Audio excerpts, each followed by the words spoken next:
Hey, what is up guys? This is your friend Anmol Purohit और आज का जो हमारा टॉपिक है वो है how to get rid of acne. So see आजकल टीनेजर्स और सब में ये बहुत बड़ी प्रॉब्लम है कि हर किसी को एक्ने हो जाते हैं, बहुत सारे हो जाते हैं, बट उसका क्योर उनको प्रॉपरली मिल नहीं पाता है। एंड उसके कुछ फैक्टर्स है वो मैं आपको आज बताऊंगा कि किस किस फैक्टर्स की वजह से एक्ने से आते हैं एंड आप उससे कैसे बच सकते हैं। So here we started. So guys, सबसे पहले जो एक्ने का रीज़न है हम दो तरीके से देखेंगे, एक एक्सटर्नल रीज़न एक और दूसरा internal reason. So external reasons में जैसे कि अभी हम निकल रहे हैं, सो हमारी स्किन के पोर्स में कभी हम स्कार्फ वगैरह बांध के नहीं निकलते हैं, सो जो अपने पोर्स रहते हैं उसमें डस्ट वगैरह जो है वो जमा हो जाती है, जिसकी वजह से जो अपने स्किन सेल्स है वो भी डेड होना शुरू हो जाते हैं और मतलब रिजुनेशन नहीं होता नए सेल्स का, और वो डेड सेल वहीं रहते हैं और वहाँ पे बैक्टीरिया जो है वो प्रोड्यूस हो जाता है, मतलब बैक्टीरिया की ग्रोथ वहाँ पे बढ़ जाती है। सो वहाँ से फिर हमें एक्ने की प्रॉब्लम शुरू हो जाती है, जैसे कि हम देखते हैं जैसे पोर्स। सो सबसे पहले मैं कहूँगा कि आप अपना कहीं पे भी अगर घूमने जाए, कहीं भी बाहर निकले, सो फर्स्ट ट्राई करिए कि आप स्कार्फ वगैरह बांध के जाइए, अच्छे तरीके से जाइए, पॉल्यूशन से बचे, फर्स्ट थिंग। सेकेंड थिंग, जैसे कि बहुत सारे लोग फेस वॉश वगैरह रेगुलर यूज़ नहीं करते हैं या सोप वगैरह यूज़ करते हैं रेगुलर बेसिस पे।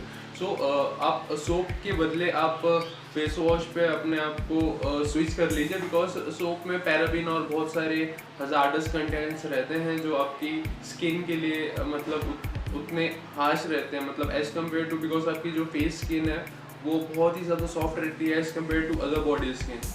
सो मैं आपको कहूँगा कि आप साबुन के बदले कोई भी अच्छा फेस वॉश ले लीजिए।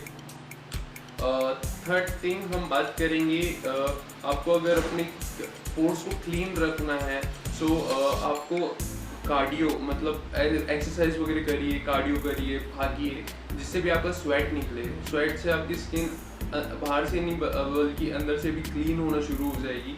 सो रेगुलर बेसिस पे वर्कआउट करिए, कार्डियो करिए, सो ये आपका हेल्प करेगा आपकी स्किन का ग्लो बढ़ाने में भी और स्किन एक्ने से भी बचने के लिए।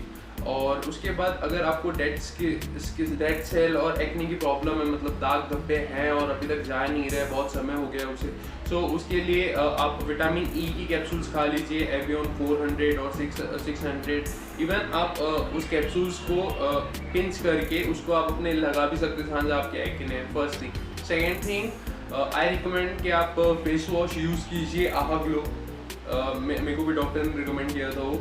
सो वो आपको ये करेगा कि जो आपकी न्यू सेल है अंदर से वो रिजेनरेट करने में आपकी हेल्प करेगा, और जितने भी डेड सेल पार्टिकल्स आपके स्किन में हैं, जो भी दाग धब्बे हैं, तो उसको वो निकाल देगा। सो आप आहा ग्लो जो यूज़ करिए, आपके लिए अच्छा रहेगा। उसके बाद हम बात करेंगे इंटरनल फैक्टर्स की। इंटरनल फैक्टर्स जो सबसे बड़ा रहता है, बॉडी में हीट जनरेट होती है, उसकी वजह से एक्ने बहुत ज़्यादा होते हैं। सो आप कोशिश करिए जितना भी हो सके ज़्यादा से ज़्यादा पानी पीजिए, या फिर ऐसी कुछ ठंडी चीज़ें खाइए, जैसे कि दही खाइए, नींबू पानी पीजिए, या फिर आप एलोवेरा का जूस पीजिए रेगुलर बेसिस पे। ये सब आपको मतलब हेल्प करता है कि आपको एक्ने ना हो, आपका इम्यून भी बढ़ता है और आपको एक्ने से भी बचाते हैं, बिकॉज आपका स्टमक में अगर आप जैसे कि कई लोगों को इशू होता है कि अगर कुछ कोलेस्ट्रॉल की चीज़ें ज़्यादा खा लेते हैं, ऑयली फूड से आप बचें, अगर आप ज़्यादा ऑयली खा रहे हैं तो आप उससे बचें, क्योंकि उससे भी बहुत सारे लोगों को एक्ने की प्रॉब्लम होती है, हीट जनरेट होता है, किसी का स्टमक अपसेट हो जाता है, सो उसकी वजह से एक्ने होता है। देन उसके बाद और जो फैक्टर्स है मेरे हिसाब से, आप जैसे कि सपोज कोलेस्ट्रॉल लेवल, जैसे कि आप एग वगैरह भी खा रहे हैं, सो एग वगैरह आप जैसे होल एग बहुत ज़्यादा खा रहे हैं, 5-10 खा रहे हैं, तो उसका जो येलो पार्ट रहता है तो हो सके तो वो निकाल दीजिए, क्योंकि 3-4 से ज़्यादा होल एग खाना भी सूटेबल नहीं है, उससे भी हीट जनरेट होती है। सो कोलेस्ट्रॉल और फैट्स, अगर आपकी बॉडी में फैट इनटेक अगर आप ज़्यादा ले रहे हो तो उससे भी हीट जनरेट होती है, उससे भी एक्ने आते हैं। जैसे गुड सोर्स ऑफ फैट है, बट एक्सट्रीम लेवल पे अगर आप फैट लेते हो, जैसे बैड फैट अगर आपके इसमें आता है, जैसे सैचुरेटेड अनसैचुरेटेड फैट है, तो जो बैड फैट रहता है वो अगर आपके इसमें आता है कि डाइट में ज़्यादा, तो उससे भी एक्ने होते हैं।